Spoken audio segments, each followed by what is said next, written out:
Just a few quick stills to start off here, showing side views, back view, and then I wanted to show the articulation of the knee here. Okay, I thought I'd just talk through a few of the features of the Klim Dakar. And obviously, Mozilla has already done a video on this that goes through all the major features. However, they chose the black colorway. I don't know if that's all that Klim gave them or what. But the downside there is it's hard to see the material differences. So just kind of running through really quick since they cover all the major things.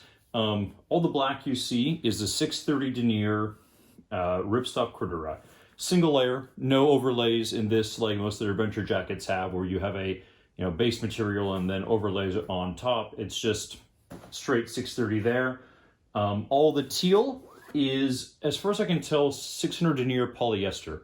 The material's breakout sheet says it's like a higher percentage of nylon, a certain percentage poly, and then a certain percentage elastine. And as far as I can tell, all this light gray, which is a stretch material, it's a moderate four-way stretch. You can see it's not super stretchy in some directions, but it's enough to add a lot of comfort. I think that's a 500 denier nylon stretch. Again, this is kind of like interpreting from what Klim marketing says and the materials percentage. Okay, so that's the materials. This is a super lightweight jacket with no armor in. It feels amazing. The huge amount of stretch paneling you get, which goes all the way down, and the big change from the 2019 version is you now have the stretch all the way under the sleeves, almost all the way through, which is wonderful. I returned a 2018 version because when I wore a compression suit, it was too tight on my forearms to wear. So this fixes that. This is super comfortable to wear. In the photos you saw, that's me wearing this over a Alpine Stars A10 full chest and back protection, hard and soft shell underneath. Over top a lightweight compression suit in the limbs and a jersey. And you can see like in the back photo where the stretch material is, it does protrude a little bit, but it's super comfy. There's no binding at all. So I think that's wonderful. The vents are the same as the 2018, and I think Rosilla showed that quite well. You do have this big, huge combo pocket vent there. And that's mainly it for the primary front features. On the back, that huge stretch panel is amazing. Again, that allows it to really move with you. This is the only armor pocket I actually use in it personally. So it does have armor pockets at all limbs, so theoretically you can use this as a standalone lightweight armor jacket for dual sporting or whatever. Personally, I don't think that this jacket is a good fit for that. Why do I say that? Well, it's a very loose cut, right? It's cut for enduro riding to sit over top separate armor. So if you put armor in the shoulder pads, if you ever want to take the sleeves off, which not everybody does, you lose your shoulder armor, gone. The sleeves, they're stretchy. They want to move around on you and be loose and non-binding. And the arms, as you probably saw in the photos, like most Klim gear, they run a little long to be full coverage in the riding position, and just Klim seems to run long. Well, that doesn't really help the non-adjustable armor elbow pads stay in place either. So your elbow pads probably won't be in place. The sleeve comes off, so just in my personal opinion, don't use at least the limb armor pads. In the back, I've worn it with there. It's fine. It takes a D3O normal protector. It's loose. It's lightweight. It's great. So you have your two vents here on the side, which I always have open. But another thing to be aware of is all of this stretch material is permanently porous. It always allows a small bit of air through. So the first time I wore this out and about on the bike was about 6 hours out on my Africa Twin. It was a day that ranged from about 40 degrees in the morning, 42-ish, and peaked at about 65. I did a mix of transiting out to some, gravel roads and stuff I ride around, the usual coffee run on a big adventure bike that you have to do and all that. And I definitely did notice in the morning, and I was wearing this just over body armor and a jersey and a lightweight base layer. like the air coming through it's chilly. It's going to always come through. So that's just something to be aware of. It's nice when the weather gets nicer. I really only had to open the front sleeve vents a tiny bit and unzip this a little to be fully comfortable, even up into the mid 60s at very slow speeds on gravel. So that was pretty great. Technically, you can, like it says, this is a vent too, incidentally. You can unzip from the bottom a little bit on hot days and basically get pseudo pit zips and still have most of the zipper in place. So that's nice. I do find that the top of the collar cuts into my neck a bit. So I usually ride with it about here, lightly unzipped.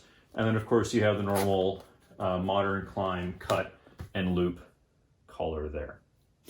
Okay, and now we're going to go ahead and switch over to talking about the pants. Okay, so the 2021 pants. And I've got a pair of 2018 to 2020 models here, just to do a really quick comparison. So I'm going to do that first, just to walk through the really minor changes. So, big change. You can see on this model, the zipper goes for the vent. It goes pretty much all the way to the top. And then what you have here is you have ripstop running all the way through down to the legs. You also have a single panel of leather with this kind of funky stitching going on for articulation.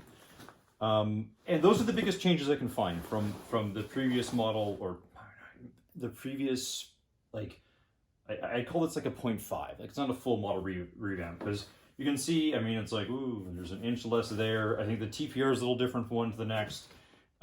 You've got mixed material paneling going on here with the ripstop down further. So small changes. It's functionally the same pant. This is a size 34 pant. The jacket's a large. And the one thing I'll note is with Klim, the sizing on this is pretty generous.